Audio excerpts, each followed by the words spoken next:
So I was just whispered into Mario's ear over there. I said, "Do you know how many photos you've taken in your entire career?" And he shook his head. No, you have no idea. No, because before, photographs meant the amount of pictures that you were commissioned to do a day. But today, I seem to carry my camera everywhere, so anything could be a photograph. I'm always saying to people when I photograph them at a party, be careful, you could be the cover of my next book. Well, however many that number is, what we've done for this conversation is picked 10 images to talk about. And I thought that by going through these images, we could get a trace of your career, your journey, and your success in building this incredible impact, both in fashion, but as I mentioned last night in our lovely gala dinner, also the impact you've made out of fashion. So let's start with where it all kind of began. Can you talk to us about this one? Yeah, when I got a call from Christie's, Meredith Etherington Smith, who was the PR person or the person that branded the exhibitions, called me to say that they wanted me to photograph Princess Diana to promote the sale of the dresses that she was selling. How old were you then? God, I'm so bad with dates. It's 97, I think. I was born in 54. Okay. So late 40s. I was so good at maths, yeah. and I've sort of lost it. But it's funny, because when they asked me to do this cover, I was like, that's not really what I wanted to do, because I was obsessed with fashion. I wanted to work with models that would come to the studio, and that if I would say, put this, paint your face like this, they would just leave me alone and do it. And celebrities came with a point of view of themselves. They had an idea of what they looked like, so they usually controlled us. But when I arrived to the studio to do her, I was quite impressed because the princess said, I said to her, I want to change your hair a little bit. And she said, you're the one in charge, you're the specialist, you do whatever you want to, which was pretty amazing, because I didn't quite realize how we had changed her until the pictures came out and I went back to look at the photos of her of the time. And she was quite different. Her hair was curly, she was a lot more conservative. But I think that the thing that has been a blessing for me all along is that I seem to come to everything at the right time, and it's only to do with me letting go and embracing the moment. Because even though I didn't want to I mean, it's not that I didn't want to photograph her, it's just that that wasn't my ideal of my work. I wanted to do what I wanted to do rather than work with people's limitations. And the incredible thing was that this was the beginning of me doing fashion portraiture, which is the blending of portraiture with a fashion image, no? Where we have to project a person, but at the same time, a dress. Mm-hmm. So the next image is really important because it was the first time that a brand kind of used their brand and your brand at the same time. Gianni Versace was, well, this is a funny story because Gianni Versace had asked Madonna to be photographed by Avedon, who, as you all know, is like, you know, the ultimate fashion photographer there's ever been. And I think that they had a conversation, and maybe Avedon made Madonna feel like what she had done wasn't that great, and that he was going to make a difference, and she didn't like it. So she said to Gianni, you know, I would like to do this with a new photographer, Mario Testino. I was really no one at the time. How did she know you? She had seen my pictures. She worked with Orlando Pita as the hairdresser, and he worked with me a lot, so she'd seen my pictures. And it was a new way of photographing women, because women up till then were very made up and very done up. And I had started doing women like they were. It was difficult even for me, because we came with all the baggage of the past that we wanted to make everybody look like in the 50s and 60s. So to embrace the fact that women weren't any longer doing their hair and their makeup like then, but actually going into the street like us guys do, shower, ta-ta-ta, and out. So I wanted to do her like that, and it was a completely new way of working for her as well, because I didn't cover her face with makeup. I just touched a little bit, and she was like, oh my God, I'm gonna look terrible. But it was incredible, because Gianni told me that he was going to do this for the introduction of the advertising campaign on all the magazines, and I said to him, you know, I feel a bit uncomfortable by being called Testino because in our business, the only people that we name by their surname are Avedon, Penn, Newton. And he said to me, but you will be like them because you have a knowledge of clothes. You know exactly from what angle to photograph that dress to make it look the best. And, well, I don't know, it was odd. He had an exhibition at Palazzo Reale in Milano of Weber, and he had one of Avedon. And at the dinner, he said, in Italy, we say there's no second without third. And I didn't know any of this. I was sitting opposite him. And the third one will be Testino.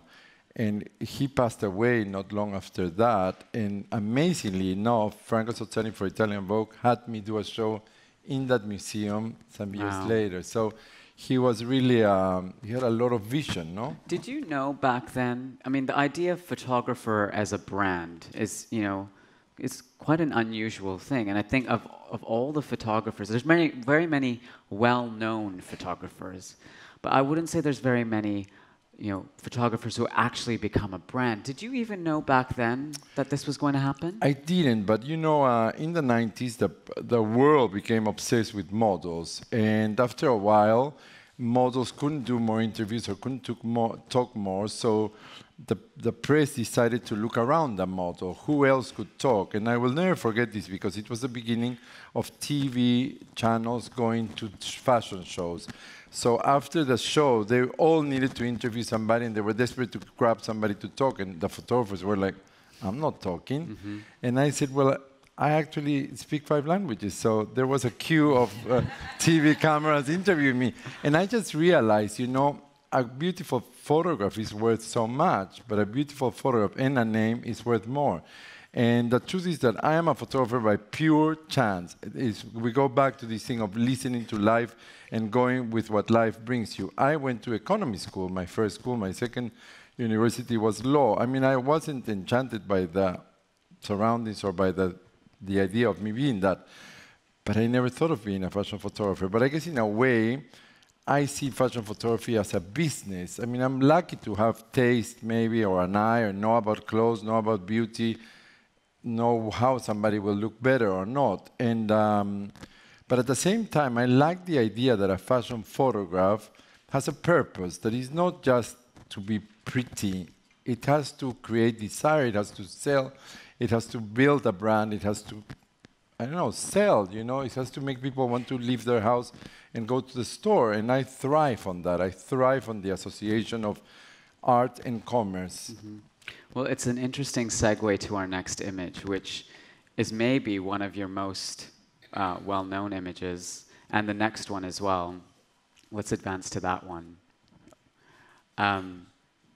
Those two images, those Gucci images, Amber looking incredible, and this image, which, you know, in the Tom Ford era at Gucci, is probably the image that everyone talks about the most.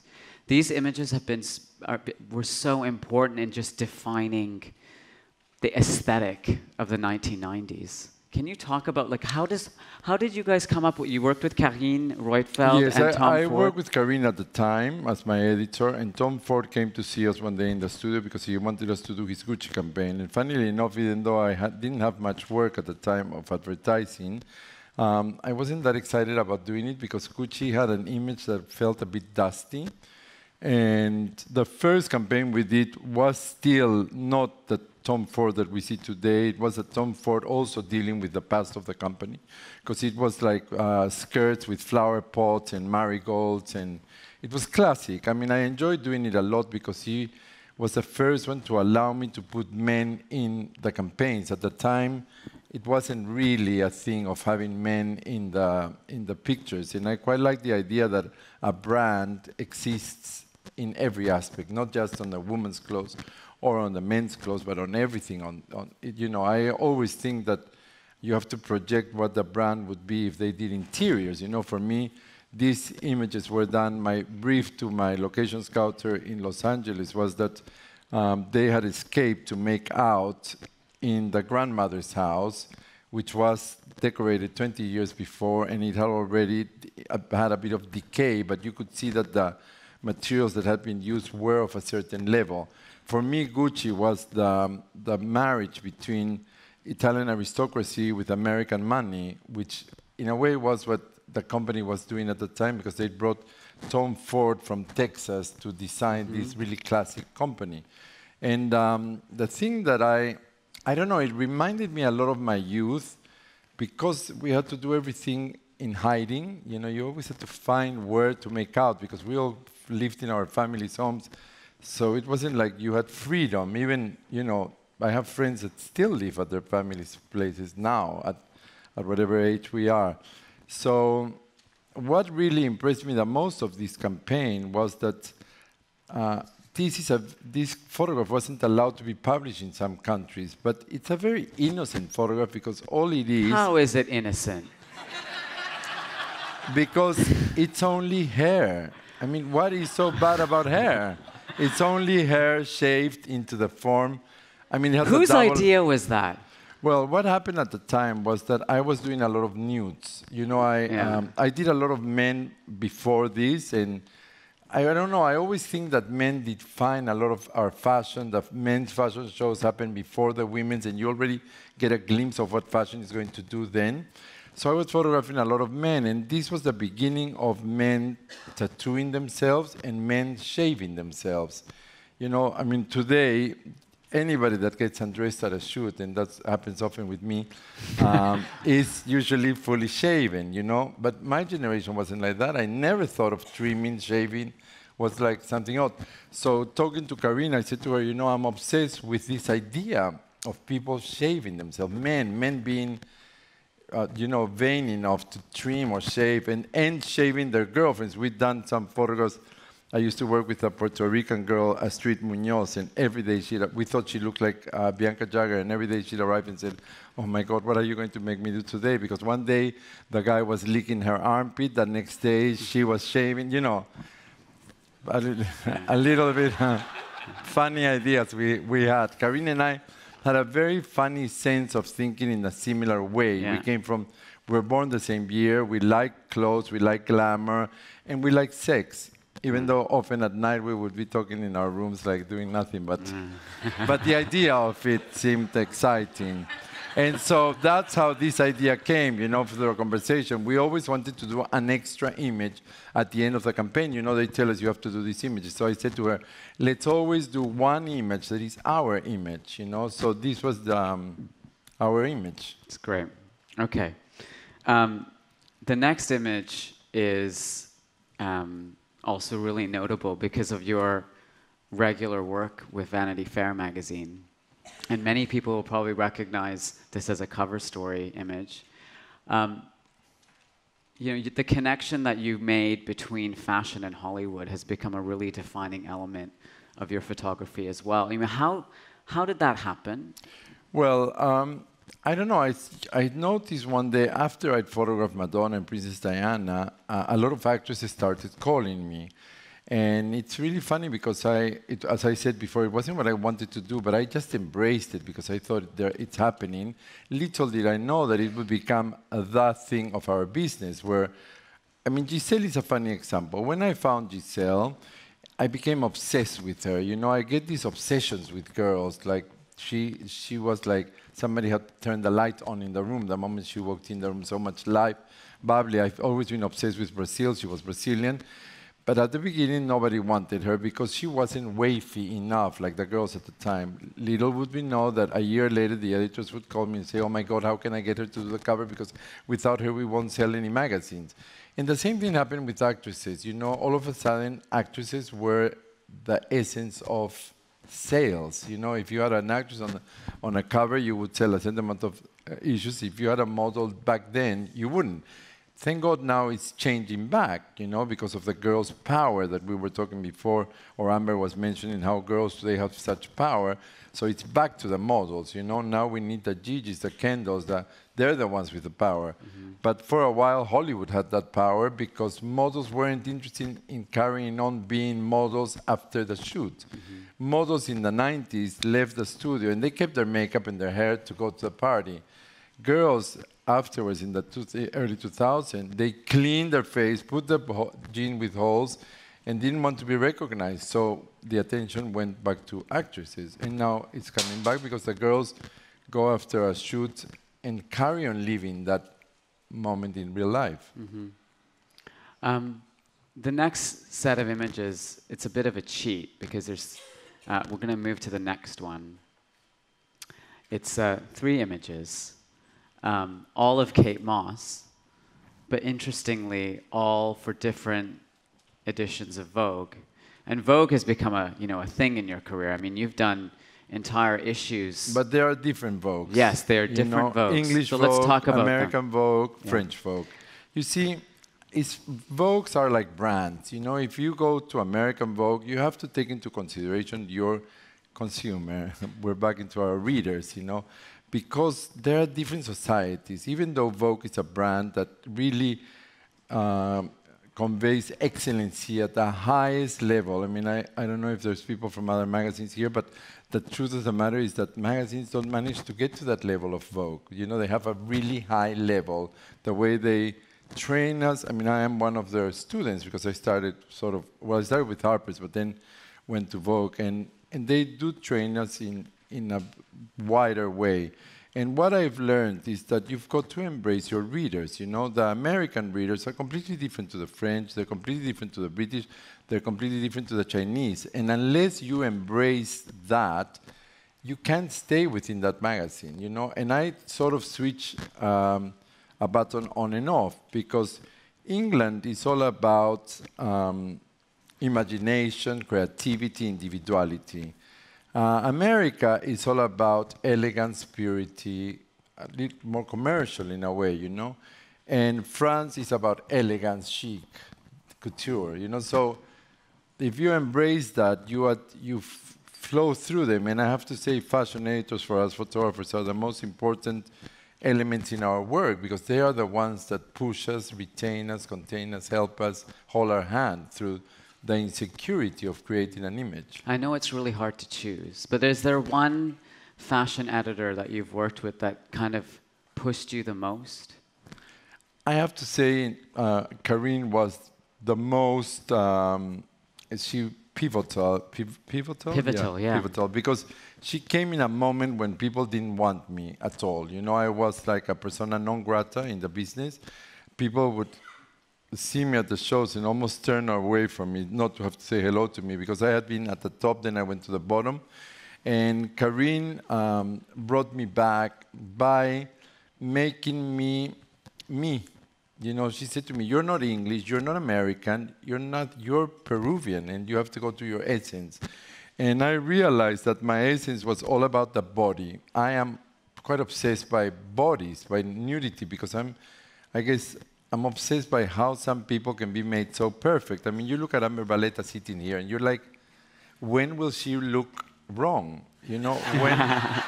What angle will be a problem? When will she get out of here? But, I was obsessed with my eyes on you, and now with my ears too. But, it's interesting how, I don't know, and so people always say, oh, you're always have to be. Joan said to me last night, if I'm going to your shoot, oh my God, I have to shave, I have to do it, because I know my under will be taken off. And it's not anything dirty, it's just the idea of admiration, Why are some people made so perfectly, so incredibly? So I pushed that, and she did help me push it, because she was the first one that would say, yeah, take it all off, yeah. And I was like, really? Yes. And Tom Ford, I have to say, gave me the push for advertising, because my idea of advertising at the time was that when you went to a magazine, you were free. When you went to a client, you were not free. And I learned you're wrong, because you have to almost push the clients more. I've noticed at home, I love decorating, and I'm constantly changing my house. And things that here don't look that great, here they all of a sudden look amazing. And that's what we do. I mean, they were talking about stores before and what to do with the stores. Well, I think that idea of the constant change is key, because something that you go to the store this week, you look at it here and you think, no. You don't even try it. But then you look at it here and you're like, oh, I'm going to try that. Mm-hmm. So that's what I do. I try to repackage the same product. Okay. Let's talk a bit more about the body. The next. Mine or yours? Well, No. neither. We're going to talk about Justin Bieber's body. Because this whole series, the towel series, as you call it, has become quite a thing. And there's two really interesting things about these images because one, I guess they all happen before or after shoots, so you can, you get to shoot everybody, so you can quickly say, can you put on? Well, the funny thing is that people arrive at the shoot in the morning and say, will he do the towel series? They want the towel series. Yeah, of course. I mean, what's interesting is that, I've heard that initially you were quite resistant to the idea of Instagram and digital and all this kind of stuff. And it was these images that you started putting out on social media that really, now you're obsessed, right? To use your word. Well, the thing is the following. Angela Ahrendts, when she was at Burberry, she was the first one to say to me, you're mad not to do Facebook because you have everything to conquer your following. I was like, but I have nothing to sell. Little did I know that actually the brand is what we sell, Well, how do you create your brand? And it is true that the one thing that I love about Instagram or any of the social medias is that it's me and my readers. I've been communicating to people that like what I do through my clients because I work for Vogue, I work for clients, I work for Burberry, I work for whoever. And all of a sudden, a lot of it happens between me and them. And it's really interesting that a stupid idea like a towel could become such a groundbreaking thing for so many people, that they get obsessed whether they will be in it or not. It's in a funny way. I mean, it's interesting for me because now everybody comes naked happily. It's not like I have to tell them, oh, please, oh, lower. No. Now it's like, all of it? Around my knees? No. Well, and I also think it's interesting because if it was Karine who told you that, your images are about the body, this is also the easiest way for you to show that. Well, in the 90s, I did nudes every morning just as a training, and I'm going to have a show this year at the Helmut Newton Museum, amazingly enough, in Berlin in June, and a lot of those images are going to be shown there. But this is a very interesting way because actually nudity with men, it's funny. Our private parts don't always look that great exposed. They're better, like hidden and an insinuation.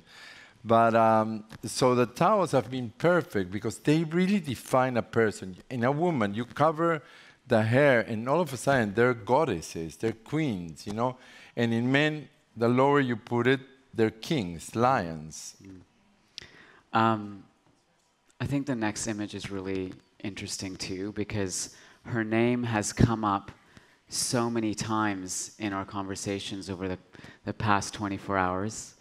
Her name came up in the Tommy Hilfiger example yesterday of the see now, buy now.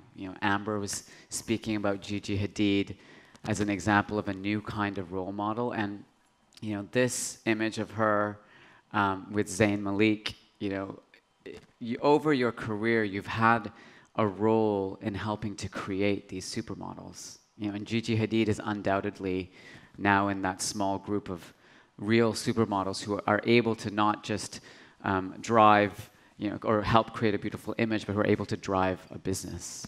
And now also have, as Amber pointed out, tens of millions of followers and their own audience to engage with. So in the making of someone like Gigi Hadid or Kate Moss or any of the other women that you've worked with in your career, what does it take? What does it take to be a Gigi Hadid? You see, the thing is that it's a multiple thing, It's not just one thing. Beautiful girls, there's hundreds of them. And who knows if she's the most beautiful? Maybe not even, Like Kate, is she the most beautiful girl? Or Giselle is, there maybe not, but it's the energy that comes from within, Beauty from within. People don't really pay enough attention to it. But these girls have other things that, they're beautiful. But they're beautiful people, they're fun, they're kind, they're generous, they're exciting. I'm with, I worked with her once with a group of kids for American Vogue. We did Justin, Kendall, her, all together. And I have to say that when you're with her in the studio, you can't get enough. And all the other girls are like that. You just want to, hear them they're amazing, and they're generous. You know, the other day, we were in London because we were doing a job, and we had to go to a party the following day. And she said to me, I have the day off tomorrow. Can I come and hang out wherever you are? And I said, sure, but we are going to be doing our Christmas video. And she's like, can I be in it? I mean, you know, and I'm like, sure, but it's my whole office. I mean, do you want to be with a bunch of people you don't want? And yeah, you know, it's the life that they bring to you, the enhancement. People forget that it's not just a photographing. We eat with these girls. We spend our days. We have to go to events. We have to travel with them. And what do they bring to your life? And she brings a lot. Yeah, she does. She's wonderful. And then the last image is a really important one to talk about. I remember when I first saw this series of images, and they were just, you know, they take your breath away, because even though I know very little, admittedly, about Peruvian culture or about this particular tribe or group of people, I think, you know, the image of Peru and like reconnecting with your homeland has been a really important part of your journey as a photographer. Well, you know, my mom passed away this year, but for the last 5 years, I realized that I had to go a lot because I had left 40 years ago, and I knew she was going to go, and I wanted to make sure I enjoyed her. But it's so funny, when you give, you get. So the energy that I gave to her by going every month, sometimes for 2 days, to just have lunch with her, made me discover my country again. And so as I kept going every month, I decided to create our museum, because I felt I needed to do something to enjoy it there, being there, and to be a part of what's happening there. It's bubbling now, you know? And on one of these trips with Lucinda Chambers, who has been my editor for 40 years, I started with her, and even though I gave a credit to Karine, I should probably give it to her, who was the first one of them all to really think, you've got it, when I probably didn't have it at all. But, and we went on a trip, and I decided that I wanted to do the shoot around the parties, because these dresses, a lot of them are worn at parties that they have in the mountains. Different parties for land, for rain, for, you know, like the way that they celebrate their lives. And I had to research these outfits for the shoot, and I found this place through my producers that had a collection of like 2,000 dresses from one region. I was like, wow, you know? And it's really interesting for me because I came to England, I forget where I am, but I came to England in '76 and ended up becoming a fashion photographer. And it seemed to me that I had no training of fashion.